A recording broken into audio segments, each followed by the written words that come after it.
सामने खड़ा था, वो कैसे कहता मैं छुपा रहता हूं। इसे सिद्ध है, उसमें वो काल बोल रहा था।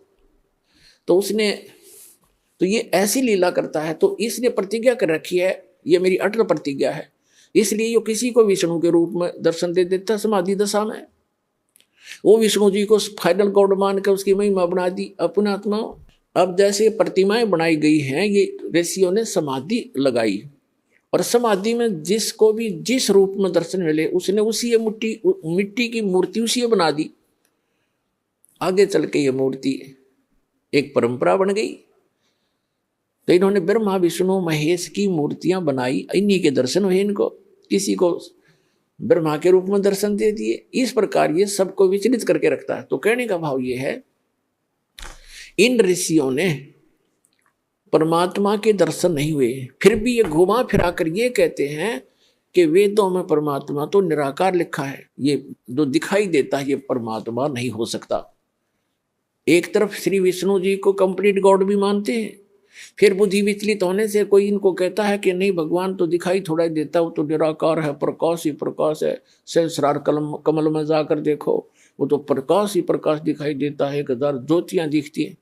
तो फिर ये वहां डगमग हो गए सचमुच। तो इनको ये निष्कर्ष निकाल ही नहीं सके, क्योंकि इनकी साधना व्यर्थ थी, इनकम्प्लीट स्पिरिचुअल नॉलेज था। तो चुनक ऋषि ने हजारों वर्षों तक परमात्मा प्राप्ति के लिए कोशिश की, भगवान मिले नहीं, और ये एटम बम बन जाते हैं ज्यादा तप और जप करने से, इस काल तक की भक्ति करने से। और यही कारण है कि काल फिर इनका दुरुपयोग करता है, रिमोट उसके हाथ में होता है इनका सबका।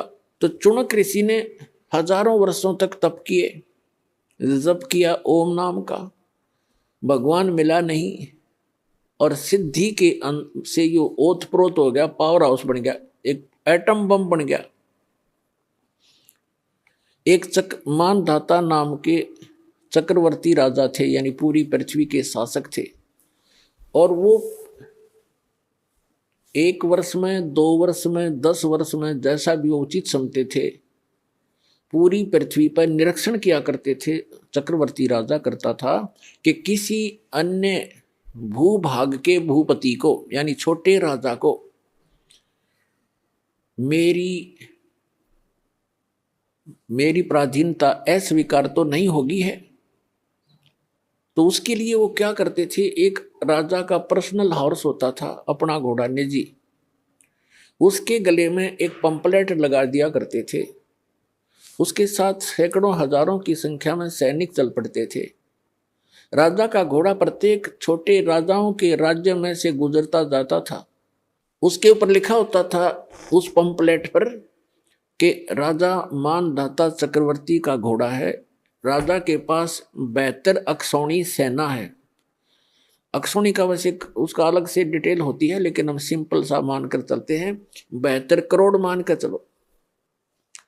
राजा के पास 72 करोड़ सेना है, और जिस भी राजा को राजा की पराधीनता अस्वीकार हो, घोड़े को पकड़ ले और बांध ले और युद्ध के लिए तैयार हो जा।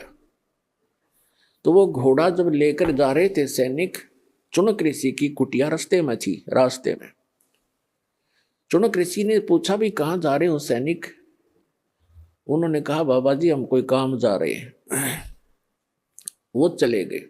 वापस जब आए तो भी उसी रास्ते से आए, वो सारी पृथ्वी पर घूम गए। उस शहर में एंट्री का वही रास्ता था उनका। उस ऋषि ने फिर पूछा भी सैनिकों कहाँ गए थे, इस घोड़ा खाली क्यों है, सब पर सवार हैं लेकिन इस घोड़े पर कोई असवार नहीं है, क्या कारण है?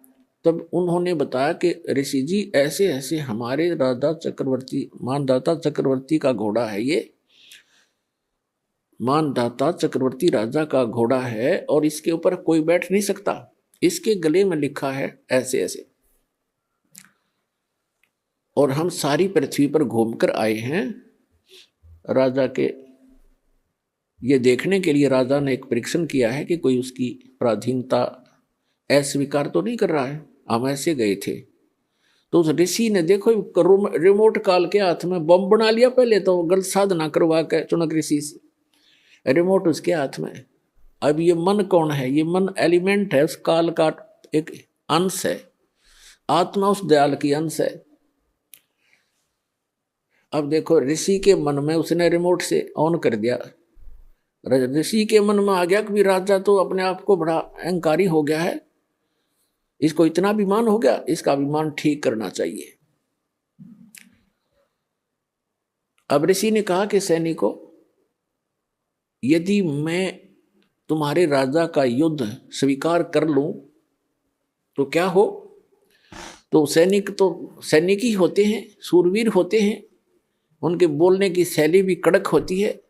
वो कहने लगे, रे कंगले, तेरे दाने खाने को नहीं, अपनी दपले माला चुप करके हैं, और युद्ध करेगा तो बांधा था चक्रवर्ती के साथ, तेरी क्यों सामत आई है? बदले अपनी माला, बदले। अब ऋषि जी का और दूना दुख हो गया कि इसके सैनिक इतने अभिमानी हैं, तो राजा तो पता नहीं क्या होगा, इसको सेट करता हूं। तो चुनक ऋषि ने कहा कि भाई मैंने स्वीकार कर लिया तुम्हारे चक्रवर्ती राजा का युद्ध, और इस घोड़े न बांध दो मेरी कुटिया के, इस पेड़ के।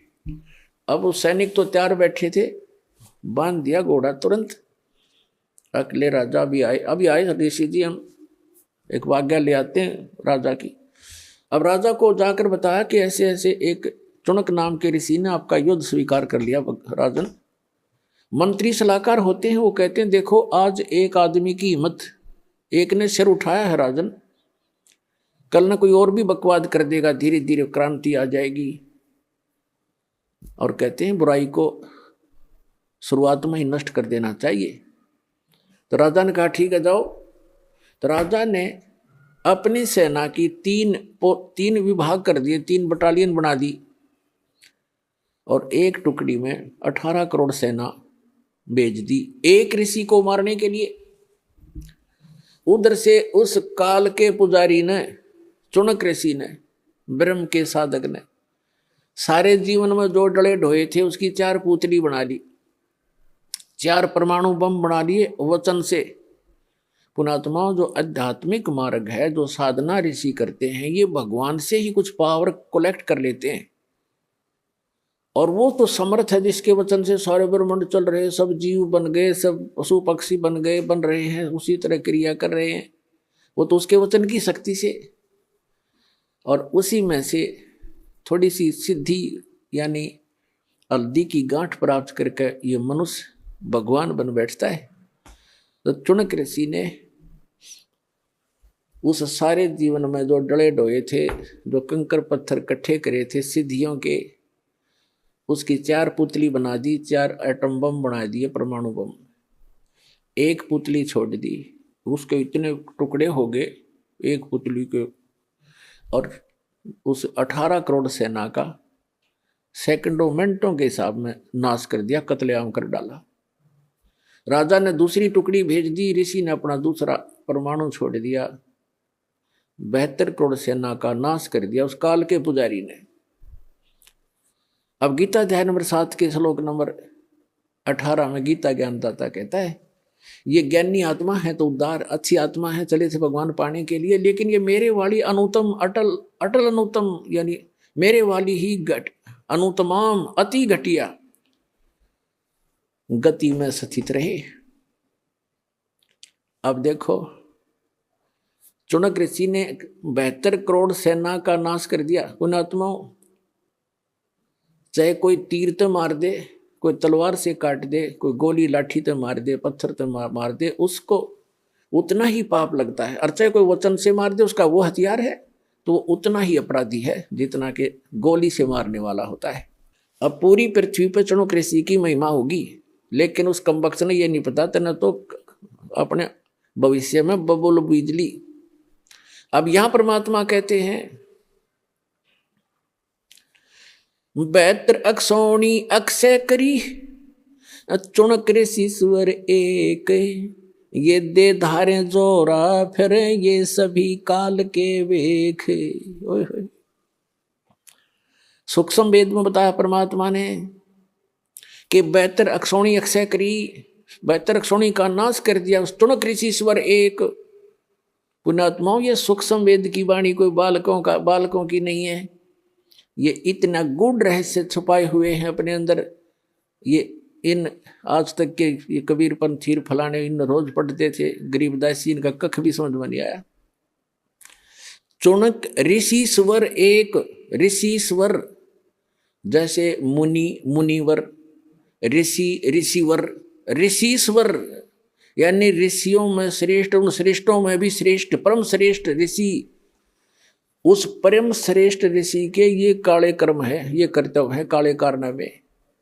क्या बताते हैं कि 72 अक्षौणी अक्षय करी चुणक ऋषिश्वर एक, उस अकेले ने 72 करोड़ का नाश कर दिया।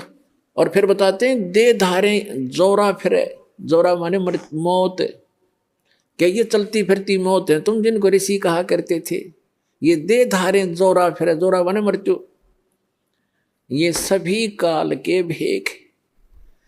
एक दुर्वासा नाम के ऋषि थे, ऐसे सिद्धि ये काल की साधना करके ओम नाम तक की, और ये भी सिद्धि युक्त हो गए। एक बार श्री कृष्ण जी के पुत्र प्रद्युम्न सहित और कुछ अन्य यादवों ने जाकर उस दुर्वासा ऋषि के साथ मजाक कर दिया, एक गर्भवती लड़की का सांग बना लिया, प्रद्युम्न को गर्भवती लड़की जैसा स्वांग कर लिया, उसके पेट पे एक कढ़ा बांध लिया, छोटा सा कढ़ा जैसे छोंक छांक लान की हुआ कर कढ़ाई सूखी सब्जी बनाने की, और ऊपर का कपड़ा लपेट दिया, लोगड़ लगा दिया, बांध दिया, और लड़कियों वाले वस्त्र पहना कर ले गए। एक उसका नकली पति बना लिया, और द्वारका के बाहर बनी में जंगल में दुर्वासा भक्ति कर रहा था, दूना लाए बैठा था। तो सबको ये हो गया था नगर में कि बड़ा पहुंचा हुआ ऋषि है, भविष्य भूत और वर्तमान की सारी जानता है। तो वो श्री कृष्ण जी की आड़ में अभिमानी हो गए थे यादव सारे, वो श्री कृष्ण तो ऊपर किसी ने नहीं माने थे। फिर भी जैसा तत्व ज्ञान की कमी से इतनी त्रुटियां सभी में आ जाती हैं, तो वो इकट्ठे होकर चले कि भी चलो दुर्वासा की परीक्षा लेते हैं, ये कैसा बहुत भविष्य की जानता है। दुर्वासा जी के पास जाकर कहने लगे कि महाराज जी, इनके बहुत दिनों के बाद विवाह के 10-20 वर्ष के बाद परमात्मा ने सुनी है, और ये इसकी पत्नी है, इसको गर्भ रहा है। ये उतावले हो रहे हैं ये जानने के लिए कि इनके पुत्र होगा या पुत्री। आप तो भूत भविष्य की सारी जानते हो। दुर्वासा ने देखा अपना जानते हैं, दूरबीन लगा के, हाँ तो सारा फंड था। उसने श्राप दे दिया उनको कि इससे यादव कुल का नाश होगा। भागो ठार चमटार, फिर वो करी लाल आंखें, वो बालक भाग लिए। उसके वचन से 56 करोड़ यादव आपस में लड़के मर गए, कट गए, कत्लेआम कर दिया उन्होंने। उस वचन से इतना प्रभाव हो गया उनमें, आपस में लड़ मरे। तो यहाँ क्या कहते हैं, सूक्ष्म वेद में कहा है कि दुर्वासा को पे तहां समझने आई नीच, और 56 करोड़ यादव कटे, वह मची रुधिर की कीच। ओए होए, 56 करोड़ आदमी कट कर मर गया आपस में लड़के, दुर्वासा के श्राप थे। श्री कृष्ण रक्षा नहीं कर सका। श्री कृष्ण जी के पोते पड़पोते स्वयं उसके बच्चे सारे मारे गए। तो यहाँ संत कहते हैं, गरीबदास परमात्मा कबीर जी कहा करते थे अपने सूक्ष्म वेद जो गरीबदास जी को दिया, उसमें कहा है कि दुर्वासा को पे तहां, बच्चा ने मजाक कर दिया, इतनी सजा दिया करते हैं। कहते हैं ये इंसान नहीं, ये नीच व्यक्ति है, तुम इनको ऋषि समझते थे।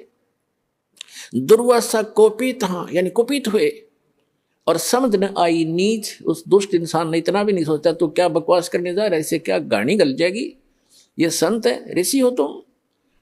संता को उसको कितना दुख झेले, बदवा नहीं देते संत, ये तो काल के सांप थे। कहते हैं दुर्वासा को पे तहां समझने आई नीच, और 56 करोड़ यादव कटे, वहां मची रुधिर की कीच, गारा मच गई लोगों की, इस रक्त की। अपने आत्माओं, आपको अब समझ में आवेगा कौन कितने पानी में। तो इसके विषय में कहा करते डंब करें डूंगर चढ़े, सूक्ष्म वेद में कहा है डंब करें डूंगर चढ़े। डंब माने पाखंड, लोग दिखावा धूना ला कर बैठेंगे ऊंचे से स्थान पे, दुनिया दूर तो देखो महात्मा तपस्या कर रहा है, फिर उसका चढ़ावा शुरू हो, उसका दूध पानी शुरू हो जा। कहते हैं डंब करें डूंगर चढ़े, अंतर जीनी झूल, और जग जाने दुनिया जाने यो भक्ति करे, ये बोवन सूल बबूल, ये तो अपने भविष्य में की करके कांटे बीज रहे। अब जो टुणक ऋषि था उसने जो 72 करोड़ सेना मार दी उस राजा की, बेमतलब बकवास करी। ऋषि का अपना अलग से फील्ड है, साधक का, राजा का अपना फील्ड है, वो अपना काम करे, ऋषि अपना करे। ठीक है, कोई आवे तो सलाह अच्छी दे, ना हो तो भाई वो अपने काम में लग रहा। या के बकवास भाई उसने कहती थी बुद्धि ठिकाने करूंगा, अपने कर्म बिगाड़ दिए। जो थोड़ी बहुत वह पूंजी इकट्ठी करी थी उसमें पेंचर कर लिया, सारे जीवन का नाश। अब क्या होगा? इतना कुछ करने के बाद भी इनके कुछ भक्ति, तो उसके बाद भी भक्ति की वो अंश शेष रह जाते हैं, उसके कारण जाएगा ब्रह्मलोक में, ओम नाम के जापते, वहां अपनी पूंजी नाश करके फिर पृथ्वी पर जन्म लेगा ये, और पृथ्वी पर फिर मनमाने राजा भी बन जा पूरी पृथ्वी का। इतनी तपस्या, इतनी साधना हो जाती है इनकी। और फिर 84 लाख योनियों के चक्कर में भी पड़ना ही पड़ना पड़ेगा। जब इसका 84 लाख योनियों में कष्ट उठाने का नंबर आएगा, जब ये कुत्ता बनेगा, ये चौणक ऋषि, और इसके सिर में जख्म होंगे, कीड़े पड़ेंगे, और वो कीड़े जो 72 सोनी सेना मारी थी इसने चूट चूट कर खाएंगे। तो पुण्यात्माओं, परमात्मा के सद्यात्म ज्ञान से आपको पता चलेगा कि कौन से, जैसे गीता अध्याय नंबर 7 के श्लोक नंबर 29 में कहा है कि तत्वदर्शी संत जब मिल जाएगा, वो व्यक्ति तत्ब्रह्म से परिचित हो जाते हैं, संपूर्ण अध्यात्म ज्ञान से, सभी कर्मों से परिचित हो जाते हैं उस तत्व ज्ञान में। ऐसा ज्ञान है। देख कौन कितना बड़ा मुकदमा मोल ले लिया चौणक ऋषि ने बगैर ज्ञान के। ऐसे अग्नि में हाथ डाल देते हम अपने आत्मा। परमात्मा कहते हैं तुमने उस दरगाह का, तुमने उस सच्चे दरबार का मैल नहीं देखा, और धर्मराज के तिल तिल का लिखा। उस सच्चे परमात्मा के आदेश से धर्मराज यहाँ का जो चीफ जस्टिस है एक ब्रह्मांड का, कहते हैं वो एक मासा कम नहीं कर सकता, तिल की वृद्धि नहीं कर सकता, वो उसको सब भोगने पड़ेंगे। तुमने जैसे भी सोच भी अगर गलत रखते हो तुम, सोच का भी भोगना पड़ेगा। आपने कर दिया हो तो कहना है क्या है। अब जो प्रसंग चल रहा है, एक समय एक गुरु और शिष्य चले जा रहे थे, रास्ते में एक मछियारा मछली पकड़ रहा था किसी सरोवर से, और वहां से जाल भर के और बाहर डाल रहा था। वो तड़प तड़प कर शरीर छोड़ रही थी। उस लड़के ने, शिष्य ने, छोटा बालक था 10-15 वर्ष का, उसने पूछा गुरुजी ये प्राणी जो ऐसा अपराध कर रहा है इसको क्या सजा मिलेगी? गुरुजी कहने लगे बेटा फिर बताऊंगा, अब आजा, सुमन कर अपना चल। चलते सफर कर रहे थे। 4-5 वर्षों के बाद क्या देखा, एक हाथी का बच्चा मस्ती में उछल कूद मचा रहा था। उछल कूद करते करते 2 वृक्षों के बीच में फंस गया। अब जैसे तैसे झटके झुटके मार के निकल तो आया, लेकिन खाल सारी छुल गई, बुरी तरह खाल उतर गई। छोटा बच्चा था, वर्षा के मौसम था, उसके कीड़े पड़ गए। सैकड़ों की, हजारों की, लाखों की संख्या में कीड़े उसको मोटे मोटे कीड़े खान लग रहे, और वो चिल्ला हुआ बुरी तरह। अब वो दोनों गुरु शिष्य फिर चले जा रहे थे। वहां उस शिष्य ने पूछा गुरुदेव इस प्राणी ने कौन से जन्म में ऐसा कर्म कर दिया जो इसको ये कीट खा रहे हैं, ये चिल्ला रहा है। तब उस गुरुजी ने बताया बेटा जो मछियारा था ना, जो मछियां पकड़ रहा था, और वो मछियां तड़प तड़प कर जीव छोड़ रही थी, प्राण त्याग रही थी, ये हाथी का बच्चा वो मछियारा है, और ये कीड़े वो मच्छी हैं। आज अपना टेट फॉर टेट ये भोग रहा है, प्राप्त कर रहा है। तो पुण्यात्माओं, परमात्मा कहते तुमने उस दरगाह का मैल नहीं देखा, और धर्मराज के तिल तिल का लेखा। उस भगवान के दरबार में, यानी धर्मराज के दरबार में एक एक तिल का हिसाब होगा आपका, पाई पाई का, एक एक नए पैसे का। तो प्रसंग जो चल रहा है, अब हम आते हैं जो दास आज आपको सत्संग सुनाने चाह रहा था, अभी तो भूमिका बनी है। श्रीमद् भगवद गीता अध्याय नंबर 7 के श्लोक नंबर 19 में कहा है, बहुनाम जन्मान अन्ते ज्ञानवान माम प्रपद्यते।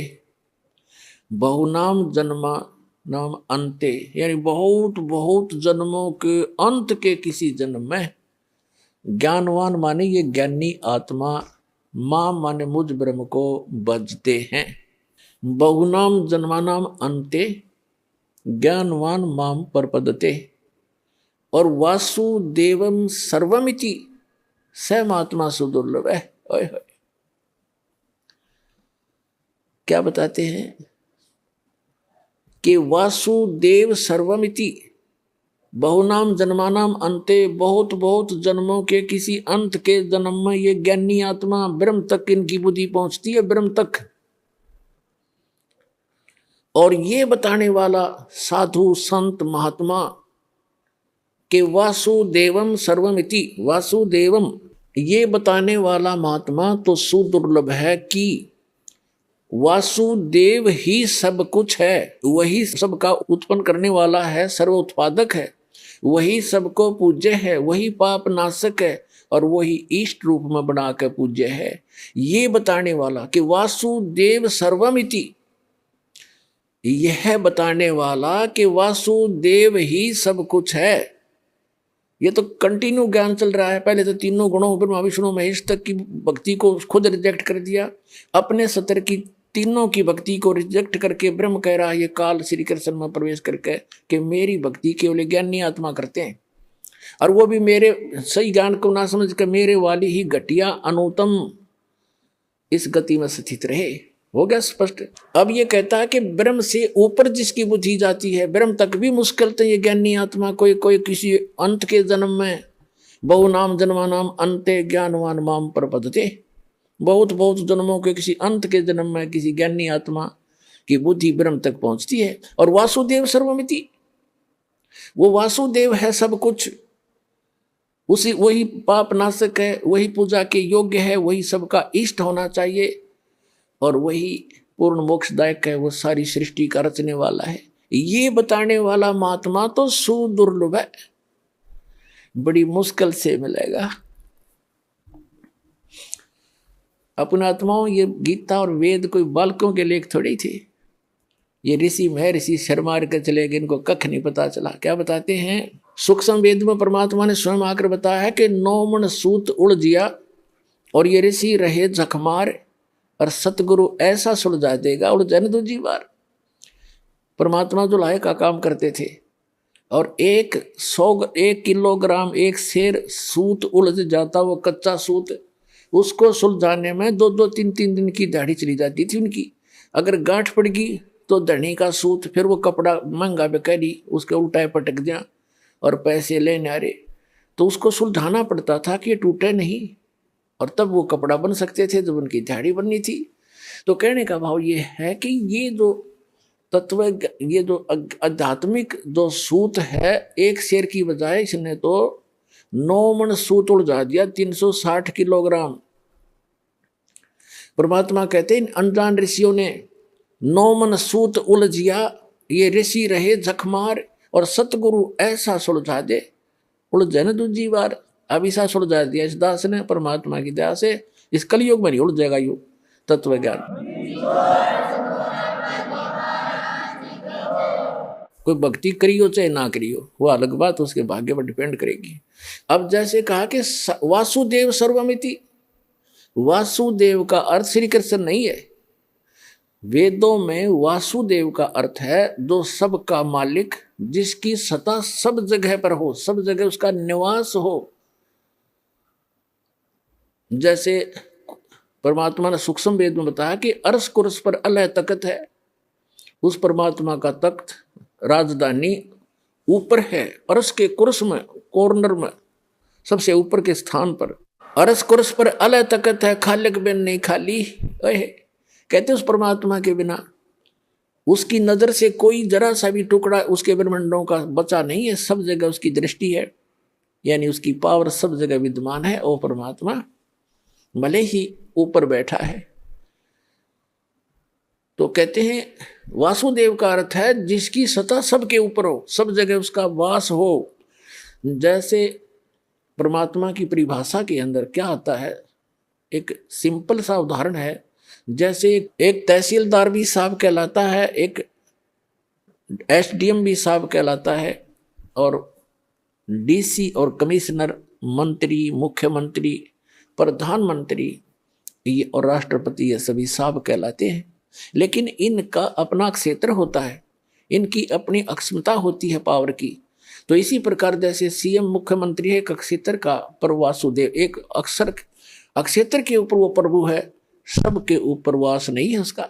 जैसे प्रधानमंत्री को लेकर चले हम, क्योंकि फॉर एग्जाम्पल, तो प्रधानमंत्री जी अपने भारतवर्ष के ऊपर वासुदेव है वो, इतना संकेत बतेरा आपने समझने के लिए। तो पूर्ण परमात्मा परम अक्षर ब्रह्म जो है, जैसे गीता अध्याय नंबर 15 के श्लोक नंबर 16 और 17 में 3 पुरुष बताए हैं, एक सरपुरुष, एक अक्षर पुरुष, एक परम अक्षर पुरुष, उत्तम पुरुषत्व ने।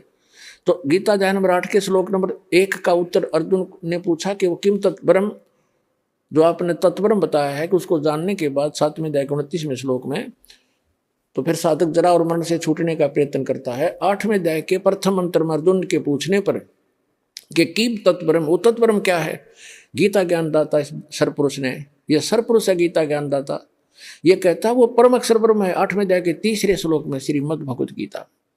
तो गीता अध्याय नंबर 15 के श्लोक नंबर 16 और 17 में 3 पुरुष हैं, सरपुरुष, अक्षर पुरुष और परम अक्षर पुरुष। तो उसमें बताया कि सरपुरुष और अक्षर पुरुष तथा इनके अंतर्गत जितने जीव हैं, ये खुद भी और इनके अंतर्गत जितने प्राणी हैं इनके ब्रह्मांडों में, तो ये सभी नाशवान है, स्वयं भी नाशवान है, जीवात्मा किसी की नहीं मरती। तो सरपुरुष की 21 ब्रह्मांड का स्वामी है वो वासुदेव नहीं है, ब्रह्म। और श्री कृष्ण केवल एक विभाग का मंत्री है, सतोगुण विभाग के मंत्री हैं एक ब्रह्मांड के अंदर, वो केवल अपने विभाग में ही प्रभु है, वो पूरे ब्रह्मांड में भी स्वामी नहीं है। जैसे एक विभाग का मंत्री होता स्टेट में, वो अपने विभाग पर ही मालिक है, दूसरे विभाग में वो इंटरफेरेंस नहीं कर सकता। इसी प्रकार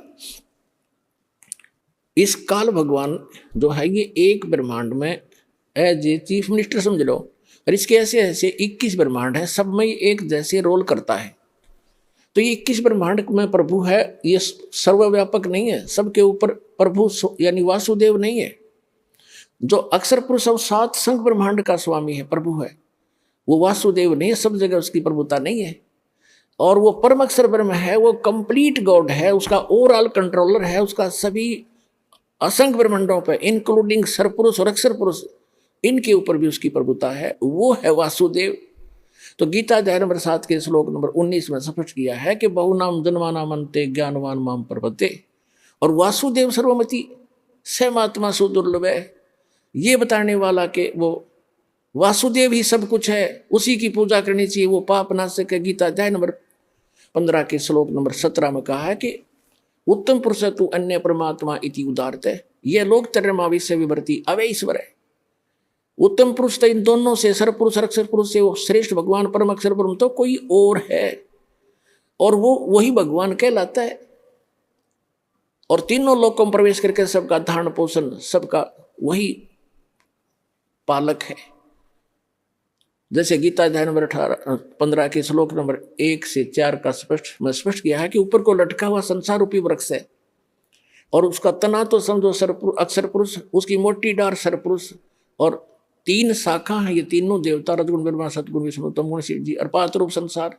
और जो गुप्त है वो जड़ कौन है, वो परम अक्षर ब्रह्म है। तो परम अक्षर ब्रह्म रूपी मूल से, जड़ से ही सभी संसार रूपी वृक्ष को आहार प्राप्त होता है। तो इसलिए गीता अध्याय नंबर 15 के श्लोक नंबर 17 में कहा है कि उत्तम पुरुष तु अन्य परमात्मा इति उदारते। वैसे पुण्यात्माओं, परमात्मा की परिभाषा अगर आपको बताने लगूंगा तो विषय अलग हो जाएगा, काफी समय लग जाएगा। परमात्मा उसको कहते हैं जो किसी की आत्मा नहीं दुखावे, कोई किसी का बेटा नहीं मारा, किसी की बेटी नहीं मारा, किसी का कैंसर नहीं करे, किसी का कोई दुख नहीं दे, केवल सुख दे, उसको परमात्मा कहते हैं, श्रेष्ठ आत्मा।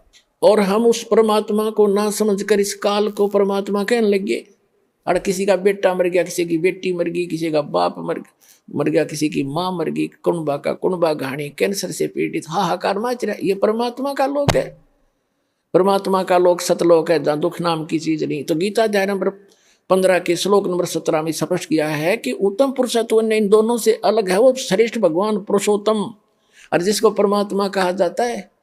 और ये लोक धर्म अवश्य विवर्ती अवैश्वर है, जिस जो तीनों लोकों में प्रवेश करके सबका पालन करता है, वो है वो अविनाशी भगवान।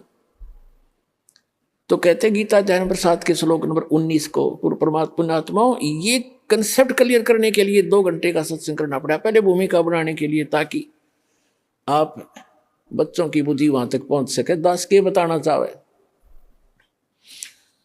आपके ऊपर कैसे रहम हुआ है परमात्मा का, आपको शिक्षित किया। अगर अशिक्षित होते तो आप मेरा पत्थर मारते, ये क्या कह रहा है। और आज कुछ दिनों के बाद देखिए दास को पलकों पे बिठाएगी पूरा संसार।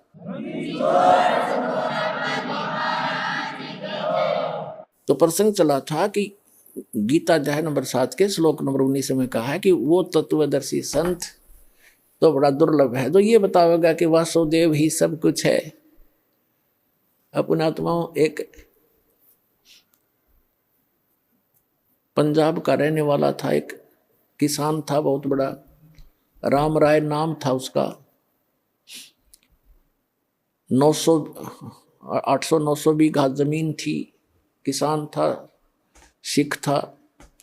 पहले ये सिख थे, सिख का यानी अपने हिंदुओं से ही अलग से, जैसे आज ये राधा स्वामी वाले कौन है, इसमें सभी जाति के लोग हैं हिंदू ही तकरीबन, या सिख भी हैं। आगे चल के ये धर्म का रूप धारण कर लेगा तो हमारा दुर्भाग्य ही होगा। तो ऐसे ही वो सिख धर्म, सिख माने शिष्य परंपरा से चल रहे थे, उनमें से था। और नानक गुरु ग्रंथ साहिब की वाणी से वो काफी प्रभावित तो हैं सिख धर्म के पंजाब के व्यक्ति। तो गरीबदास साहिब जी आए हुए थे, उस परमात्मा को प्राप्त कर चुके थे, भगवान उनको मिले थे, सचखंड लेकर गए थे, वापस छोड़ा था। और उनको परमात्मा कबीर जी ने वो उनके अंतःकरण में ये अनमोल तत्व ज्ञान फीड कर दिया था। वो तत्व ज्ञान उन्होंने गरीबदास जी की वाणी रूप में दास के पास उपलब्ध है। तो उनका गरीबदास जी का शिष्य लुधियाना के पास एक वासियर गांव है, वासियर, उसके बाहर बनी में सफर कर पैदल चला करते थे। और वहां नहा धो के कुएं पर, किसी जल पर, तालाब पर बैठ गया, सुबह सुबह नित्यनेम कर रहा था, ऊंची स्वर में ब्रह्मवेदी बोल रहा था। और वो सिख राम राय जी नहाने सुबह सुबह सैर सपट्टे को गया, तो वाणी के बड़े मर्मज्ञ हैं, बड़ी प्यारी लगती है वाणी। उन्होंने देखा भी बड़ी गजब की वाणी किसकी है, तो खींच रही आत्मा को, उसके पास जाकर बैठ गया। जब उस भक्त ने अपना नित्य नियम कर लिया, तब उससे कहा कि महाराज जी, ये भक्त, ये वाणी किसकी है। उन्होंने बताया कि ये मेरे गुरुदेव की वाणी है। तो राम राय ने पूछा, वो संत अभी शरीर में है या शरीर छोड़ गए। उन्होंने बताया अभी शरीर में है। पूरा पता ले लिया उसने, राम राय ने, कि एड्रेस बता मुझे, इस महापुरुष के दर्शन करूंगा। तो वहां से चल पड़ा, छुटानी पहुंच गया लुधियाना से। अब गांव में गरीबदास जी कैसे थे, किसान के घर जन्म था, जाट थे, 1300 बीघे जमीन थी, बड़े बीघे वारते, यानी ना 2500 बीघा जमीन थी, लगभग 1400 एकड़ वर्तमान की। और खूब पैसे वाले थे। और लेकिन खेत में अपना हाथ से काम करते थे, खेतों पशुओं का चारा भी स्वयं लाते थे, क्योंकि महापुरुषों में अभिमान नहीं होता है, ना धन का, ना तन का, ना किसी संतान का। और राम राय जी सुबह सुबह पहुंचे छोड़ानी गांव में, थोड़े से घर थे, कुछ बाहर के व्यक्ति भी आ जाते थे गरीबदास जी के दर्शन और प्रवचन सुनने के लिए, 10-20 मिनट बैठ जाते थे, 2-4, 5-4 उनके शिष्य। तो जब वो घर पे पहुंचा गरीबदास जी के घर पे, तो गरीबदास जी घर पे नहीं थे, वो खेतों में गए हुए थे, अपना घूमने जाते थे सुबह सुबह। वो जालिया सुबह ब्रह्म मुहूर्त में। तो उन्होंने पूछा, वहां पे गरीबदास जी हैं। वहां बैठे हुए गांव के व्यक्तियों ने और एक आध दूसरे गांव से आकर बैठा था, उनने सब ने मिलकर कहा कि महाराज जी तो भाई घूमने गए हैं, आ जाओ बैठ जाओ आप। तो उसने सोचा भाई महात्मा का दर्शन करके अनहार करूंगा, इतनी दूर से आया हूं, और ऐसे महापुरुष की ऐसी वाणी, तो वो खुद कैसे होंगे जिनकी अमृत वाणी ऐसी है। इस बात से प्रेरित होकर उसने कहा भाई मुझे ये बता दो वो किस साइड में गए हैं। गाँव वालों ने कहा भाई इधर जाया करते हैं घूमने, और कितनी देर में आ जाएंगे। वहाँ बैठे व्यक्तियों ने कहा भाई वो तो उनके मूड की बात है, आवत है अभी आ जा, ना तो भाई दोपहर 10-11-12 बजा दे। तो उसने सोचा इतनी देर क्यों वाट इंतजार करी, उनसे पूछ कर पता करके कौन सी दिशा में, एक रास्ता बता दिया उन्होंने कि इस रास्ते पर चले जाओ, आगे ऐसे ऐसे एक झोपड़ी एक रहट मिलेगा और वहाँ उस झोपड़ी में मिल सकते हैं आपको। अब कहने का भाव ये है, ज़्यादा ना इसको लंबा करके, समय सत्संग का होने वाला है। तो जब वो जा रहे थे, गरीबदास जी आ रहे थे उसी रास्ते से, सिर पे पशुओं का चारा एक गठड़ लेकर, बंडल, बरोटा बोल रहे हैं हमारे हरियाणा, बरोटा सरसों उसका, जवार का। और देश अपना देश हरियाणा के लोग पहनते थे धोती कुर्ता, सिंपल ड्रेस। और वो जो रामराय था उसको उर्फ नाम उसका झुमकरा भी, गांव में झुमकरा भी कहा कर, जैसे एक नाम निकाल लिया करें अलग से। वो ज्यादा संकी सा आदमी था। तो रामराय जा रहा था, उसने उस पशुओं का चारा लेकर आ रहे व्यक्ति से पूछा कि हे भाई, एक किसान, मैंने गरीबदास महाराज से मिलना है और ये यही बताया कहीं उनका यहाँ घूमने आए हुए हैं। अब गरीबदास जी को तो पता था कि रामराय जी ने मन में क्या कल्पना कर रखी है साधु की, कि साधु होगा, सिर पर जटा होगी, दाढ़ी बढ़ी होगी, कान पड़वा रखे होंगे, हाथ में चमटा होगा, एक लाल कपड़ा लंगोट में बांध रखा होगा, या कति लाल कपड़े होंगे, मूंड मुंडा रखा होगा, घोट में घोट हो रहा होगा, यानी कोई विशेष आडंबर ऊपर होगा, उसी को उसने संत मान रखा था। और गरीबदास साहब जी को पता था कि दूर देश से आया है जिज्ञासु, यदि मैंने ये कह दिया कि मैं हूं गरीबदास जी बोल भाई, तो ये यहीं से खेतों में से वापस बोलेगा कि यो किसा महाराज जी, क्योंकि इसने तो महाराज जी सोच रखा था लाल पीले कपड़े हो, सिर पर जटा हो, या कभी घोटम घोट हो, तिलक ला रखा हो, हाथ में चिमटा हो, धूने पर बैठा हो, राख लपेट रखी हो। गरीबदास जी ने कहा कि आजा मेरे साथ वापस, मैं मिलाऊंगा उनसे। वो वापस हो लिया। अब जब वो लेकर आ रहे थे अपना सिर पे चारा, तो वहां बैठे शेष गांव का एक आधा कुछ बाहर के दूसरे गांव के आए हुए थे।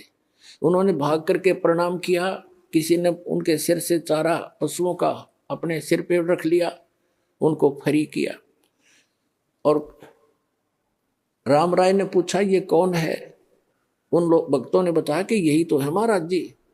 अब उस रामराय के मन में ये आ गया कर ले तेरा गजब भैया, इतनी दूर आया और यो महाराज जी पाया ऐसा देसी जाट है तो खोदा पहाड़ हर निकली चुईया।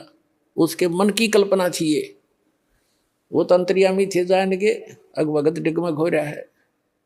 उसकी सेटिंग करने के लिए सभी सेवकों को भेज दिया, इधर उधर जा भाई, तू बैलों को पानी पिला ला, तू ऐसे काम कर जा, भगत आए हैं इसकी रोटी का प्रबंध करवा घर पे जाके। उनको इधर उधर भेज दिया और कहा मेरी बाल्टी भर दो, पानी की रख दो, मैं नहाऊंगा, स्नान करूंगा। एक पाटड़े पे बाल्टी भर कर रख गए, वो चले गए। रह गए वो आत्मा और वो महात्मा गरीबदास जी। गरीबदास जी ने स्नान किया, स्नान करके धोती बांधते थे और धोती का एक पल्ला अलग से सपेर कर लेते थे, उसको गोल गोल करके एज ए बेल्ट बांधा करते ऊपर के धोती को लपेट के जैसे, और उसके ऊपर के उसी का धोती का हिस्सा एक पल्ला बांध लिया करते, उसको अड़बंद कहते हैं। और गरीबदास जी के उंगली के कोई वैसे ही थोड़ा बहुत कोई चोट लगी हुई थी। तो गरीबदास जी ने कहा कि ए झुमकरा, आइए भाई मेरी धोती का यो कपड़ा बांध दे, मेरा हाथ का चोट लग रही है, काम नहीं करता। अब उसने झुमकरा नाम का पता जब पहले तो फूक उड़े निकलेगी उसकी कि इसने तो मेरा उर्फ नाम भी बता दिया, मैंने तो जिक्र भी नहीं करा मेरा नाम क्या है, कैसे हूँ। उसका कुछ शंका हुई, भाई झुमकरा मैंने मेरे को गांव में तो कहा करते, पर यहाँ कैसे पता लग गया झुमकरा। और परमात्मा ने इसलिए कहा उसको झुमकरा क्योंकि उसका मन झूम रहा था कि यू किसा महाराज जी बता कहाँ आ गया, मेरे कैसा जमींदार है, किसान है, अच्छा पे काया माया में इतनी दूर आया, नंगे पैदल चल के आया। गरीबदास जी ने धोती का जो पल्ला था उसको कहा ले बांध दे मेरे शरीर के चारों तरफ का, जहाँ बेल्ट बांधते हैं ऐसे कर लेते हो धोती के कपड़े को, ऐसे ऐसे घुमा घुमा के ऐसे कर। और उसने कहा कि ले बांध दे मेरे चौगुर दे, वो चारों तरफ का लपेट कर ऐसे गांठ लगाने लग गया वह गांठ शरीर के अंदर से निकल गया गरीबदास जी के शरीर से, और कब उस धोती का लग गई कपड़े गए। और गरीबदास जी ने ऐसे मुंह कर लिया दूसरी साइड में जैसे देख ना रहे हो। जो मकरा ने सोचा उस राम राय ने, तेरा गांठ उल्टी लाएगी दिखे तो फिर लगा, फिर वो ऐसे ही शरीर के अंदर से निकलाई धोती का गांठ लाएगी। तीसरी बार वो प्रयत्न करने लगा, जब कहने लगा, गरीबदास जी ने कहा कह रहे जो मकरा, मैं तो तेरे जैसा आदमी हूं, या गांठ क्यों ना लगती तेरे दे। जब उसने ऊपर को देखा उनके मुंह की तरफ, क्योंकि राम राय जी विष्णु जी के पुजारी थे, भले ही वो शिष्य थे, सिख थे। जब उन्होंने ऊपर देखा तो श्री विष्णु जी का रूप बन गया इतने से ऊपर गरीबदास जी का, मोर मुकुट हाथ में शंकर चक्र गदा, चरणों में पड़ गया, पैर पकड़ दिए, हे महाराज भूल लागी, मैं तो गलत सोच लिया मैंने आपके बारे में, आप तो भगवान हो। फिर देखा तो फिर गरीबदास ने कहना, अब उसने सोची मैं विष्णु जी का पुजारी हूं और इसने मुझे उस उर्फ नाम से पुकार दिया, इसलिए मैं प्रभावित हो गया, मेरी ही कोई कल्पना होगी। तो फिर डांट गया अपने मन ने, ना भगवान तक हो ना। फिर वो बैठ गया, कोई शक्ति है जरूर जिसके ऊपर मैंने कुछ देखा है, और इसके शरीर से धोती अंदर से शरीर से निकल गई। फिर कहने लगा परमात्मा बोल, गरीबदास जी कहने लगे, बच्चा बैठ जा। 2 घंटे ज्ञान दिया उसको, सारी सृष्टि रचना सुनाई, सत्तत्व ज्ञान समझाया। हम सुल्तानी नानक तारे दादू को उपदेश दिया, जात दुलाहा भेद नहीं पाया, काशी माए कबीरवा। तब उस जो मकरा ने, उस राम राय ने कहा, भगवान ऐसा ज्ञान तो आज तक किसी ने बताया नहीं मारे थे। तब गरीबदास जी ने कहा था कि तत्व भेद कोई ना कह रे झूमकरा, यू पैसे ऊपर नाच सुनो राय झूमकरा, कोटों मध्य कोई नहीं रे झूमकरा, अरबों में कोई गर्क सुनो राय झूमकरा। ये झूमकरा राय कहते हैं, राय साहब यानी हे जैसे लैंडलॉर्ड था वो, कि हे राय झूमकरा, ये राय साहब करोड़ों कहते हैं, तत्व भेद किसी के पास नहीं है, ये सब पैसे ऊपर ढोल पीट रहे हैं, पैसे उद्देश्य लेकर ये दंत कथा सुना रहे हैं। तत्व भेद कोई ना कह रहे झूमकरा, ये पैसे ऊपर नाच सुनो रहे झूमकरा, अरबों में कहते कोटों मध्य कोई नहीं रहे झूमकरा, अरबों में कोई गर्क सुनो रहे झूमकरा। इन करोड़ संतों में आपको कोई संत नहीं मिलेगा, अरबों में कोई एक गर्क मिलेगा। गर्क माने कंप्लीट इन ऑल रिस्पेक्ट, यानी सैचुरेटेड, जिसके पास ज्ञान भी पूरा हो, जिसके पास मंत्र भी पूरे हो, जिसको अधिकार भी हो परमपिता की ओर से। कैसे ऐसा संत तुझे अरबों में पावेगा, करोड़ों में भी नहीं मिलेगा। और वही गीता जी कहती है कि बहु नाम जनमाना मनते ज्ञानवान माम प्रपते, वासुदेव सर्वमति स महात्मा सुदुर्लभ। तो पुणात्माओं, तुम्हारा सौभाग्य आपका कि दास आपको वो संत मिल गया है जिससे विश्व का कल्याण हो सकता है। बोलो सतगुरुदेव।